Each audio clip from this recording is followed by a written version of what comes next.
Item ಯಾವುದೇ ಇರಲಿ try ಮಾಡಿ ಆಚಿ ಚಿಕನ್ ಮಸಾಲಾ.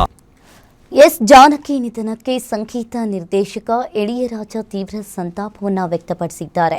ಲಂಡನ್ನಿಂದ ವಿಡಿಯೋ ಮೂಲಕ ಮಾತನಾಡಿದ ಇಳಿಯರಾಜ್, ಜಾನಕಿ ಅಮ್ಮ ನಿಧನದ ಸುದ್ದಿ ಕೇಳಿ ತಮಗೆ ಅತ್ಯಂತ ದುಃಖ ಮತ್ತು ಆಘಾತವಾಗಿದೆ ಅಂತ ಹೇಳಿದರು.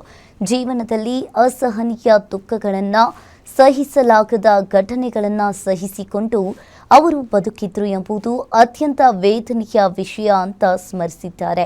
ತಮ್ಮ ಪ್ರತಿಭೆಯಲ್ಲಿ ಯಾರಿಗೂ ಕೂಡ ಕಡಿಮೆ ಇಲ್ಲ ಎಂಬುದನ್ನು ಜಾನಕಿ ಅಮ್ಮ ತಮ್ಮ ಪ್ರತಿಯೊಂದು ಹಾಡಿನಲ್ಲೂ ನಿರೂಪಿಸುತ್ತಲೇ ಬಂದಿದ್ದಾರೆ. ಅವರು ಅತ್ಯಂತ ಕಠಿಣ ಪರಿಶ್ರಮಿ. ಜಾನಕಿ ಅವರ ಅಗಲಿಕೆ ಭಾರತೀಯ ಚಲನಚಿತ್ರ ಸಂಗೀತ ಲೋಕಕ್ಕೆ ಒಂದು ದೊಡ್ಡ ನಷ್ಟ. ಅವರ ಆತ್ಮಕ್ಕೆ ಶಾಂತಿ ಸಿಗಲಿ ಅಂತ ದೇವರಲ್ಲಿ ಪ್ರಾರ್ಥಿಸುತ್ತೇನೆ ಅಂತ ಹೇಳಿದರು. ಎಸ್ ಜಾನಕಿ ನಿಧನಕ್ಕೆ ಇಳಿಯರಾಜ ಸಂತಾಪ ವಿಡಿಯೋ ಮೂಲಕ ಇಳಿಯರಾಜು ಕಣ್ಣೀರನ್ನ ಹಾಕಿದ್ದಾರೆ. ಅಸಹನೀಯ ದುಃಖ ಸಹಿಸಿ ಬದುಕಿದವರು ಆತ ಜಾನಕಮ್ಮ ಅಂತ ಹೇಳಿದ್ದಾರೆ. பெருமதிப்பிற்குரிய பாடகி ஜானகி அம்மா அவர்கள் காலமான செய்தி கேட்டு மிகவும் துக்கமடைந்தேன். மிகவும் அதிர்ச்சிகரமான செய்தியாக எனக்கு இருந்தது. வாழ்வில் தன்னுடைய சொந்த வாழ்வில் எத்தனையோ துக்கங்களை தாங்க முடியாத நிகழ்வுகளை தாங்கி அவர்கள் வாழ்ந்தார்கள் என்பது மிகவும் வேதனைக்குரிய விஷயம். உலக கம்போசர்கள் மிகவும் மாமேதைகள். அவர்களுடைய ஒவ்வொருவருடைய வாழ்விலும் அவர்களுடைய தனிப்பட்ட வாழ்க்கை மிகவும் துக்கமானதாக இருந்திருக்கிறது என்பதுதான் இதுவரை நடந்திருக்கிறது. ஆனால் ஜானகி அம்மா அவர்கள் தன்னுடைய திறமையில் யாருக்கும் சளைத்தவர்கள் இல்லை என்பது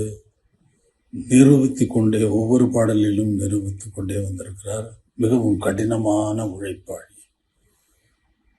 நான் ஒரு பாடலை உருவாக்குவதற்கு ஒவ்வொரு வாத்தியத்தையும் எவ்வளவு அக்கறையோடு சேர்ந்து அதில் விடாப்பிடியாக நான் நினைத்ததை வரவழைப்பேனோ அதே போல் அவர்களுக்கு சொல்லிக் கொடுத்த அந்த பாடலை அவர்களும் விடாப்பிடியாக என்னுடைய கடின உழைப்புக்கு ஈக்குவலான கடின உழைப்பை உடையவர்கள் அவர்கள்.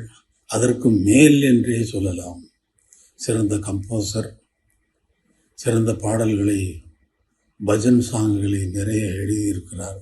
அவருடைய இழப்பு இந்திய திரைப்பட சங்கீத உலகத்திற்கு ஒரு பெரிய இழப்பு. அவரது ஆத்மா சாந்தி அடைய இறைவனை வேண்டுகிறேன். பெருமதிப்பிற்குரிய பாடகி ஜானகி அம்மா அவர்கள் ಕಾಲಮಾನ செய்தி கேட்டு மிகவும் துக்கமடைந்தேன்.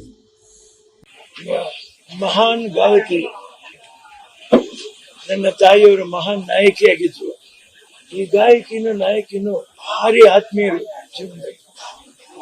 ಅದು ನಾವು ಹೇಳ್ಕೊಳಕ್ ತೀರ್ಲು. ಅದೆಷ್ಟು ಸರಿ ನಮ್ಮ ಮನೆಗೆ ಬಂದಿದ್ದಾರೋ ಆ ಕಷ್ಟ ಸುಖಗಳು ಅಮ್ಮವ್ರ ಹತ್ರ ಮಾತಾಡ್ತಾರೆ, ಆಶೀರ್ವಾದ ಮಾಡೋರು, ಚೆನ್ನಾಗಿರ್ಬೇಕು, ಅಮ್ಮನ್ ಚೆನ್ನಾಗಿ ನೋಡ್ಕೋಬೇಕು.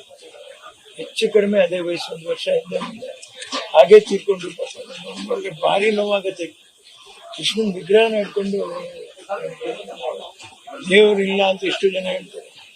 ದೇವ್ರು ಇಲ್ಲ ಅಂದಿದ್ರೆ ಹೇಗೆ ಭಗವಂತನ ಇಟ್ಕೊಂಡೇ ಅವ್ರು ಪ್ರಾಣನ ಬಿಟ್ಟಿದ್ದಾರೆ ಅಂತ ಹೇಳಿದ್ರೆ ಮತ್ತೆ ಹುಟ್ಟಿ ಬಾ ಅನ್ನುವಂಥದ್ದು ಸಾಧ್ಯನೇ ಇಲ್ಲ. ಆ ತರ ಹುಟ್ಟಕ್ಕೂ ಆಗಲ್ಲ. ಆ ತರ ಆ ಮುಖಚರ್ಯ ಇಟ್ಕೊಂಡು ಇನ್ನೊಬ್ರು ಬಂದ್ರೂ ಕೂಡ ಕಂಠನೆ ಬರಕ್ಕಾಗಲ್ಲ. ಸಾಧ್ಯನೇ ಇಲ್ಲ.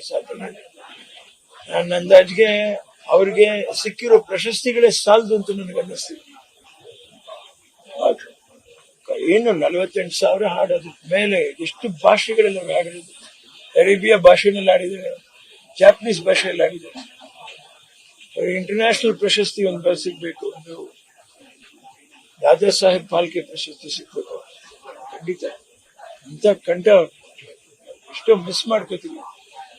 ಕೆಲವು ಶ್ರೇಷ್ಠ ಕಲಾವಿದರು ಇವತ್ತು ನಾವು ಮತ್ತೆ ಕೊಡ್ತೀವಿ ಅಂದ್ರೆ ಅವ್ರಿಲ್ಲ. ನಮ್ಮವರು ಇಲ್ಲೇ ಇದ್ದಿದ್ದಾರೆ ನೋಡಿ.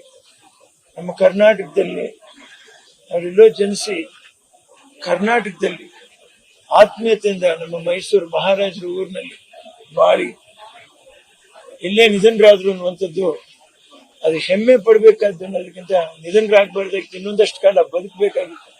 ಅವ್ರು ಹೇಗೆ ಇಲ್ಲಿ ಅವ್ರ ಕಂಠ ನಾವು ಕೇಳಬೇಕಾಗಿತ್ತು. ಮಾತಾಡಿದ್ರೇನೆ ಸುಮಧುರವಾಗಿರೋದ ಮಾತುಗಳು, ಮುತ್ತು ಒದರ್ದಾಗ ಮುತ್ತದ ಮಾತುಗಳು. ಖಂಡಿತ ಹೇಳ್ತಾ ಇದ್ದೀನಿ, ಯಾವುದೇ ಭಾಷೆ ಇಲ್ಲ, ಆ ಲಿಪಿಗಳನ್ನ ಚೂರು ಬದಲಾಯಿಸ್ತೀರ ಹಾಗೇ ಹಾಡೋರು ಅಂತವ್ರು ನಮ್ಗೆ ಅಷ್ಟು ಸರಿನೂ ಆಶೀರ್ವಾದ ಮಾಡಿದ್ರು. ಎಂದು ಮರೆಯಕ್ಕಾಗಲ್ಲ. ಅವ್ರ ಕುಟುಂಬಕ್ಕೆ ಭಗವಂತ ಈ ನೋವನ್ನ, ಕನ್ನಡಿಗರಿಗೆ ಅದರಲ್ಲೂ ಅವ್ರ ಅಭಿಮಾನಿಗಳಿಗೆ ಈ ನೋವನ್ನ, ಈ ಅಗಲಿಕೆ ನೋವನ್ನ ಸಹಿಸಿಕೊಳ್ಳುವಂತ ಶಕ್ತಿ ಕೊಡ್ಲಿ. ಮಹಾನ್ ಗಾಯಕಿ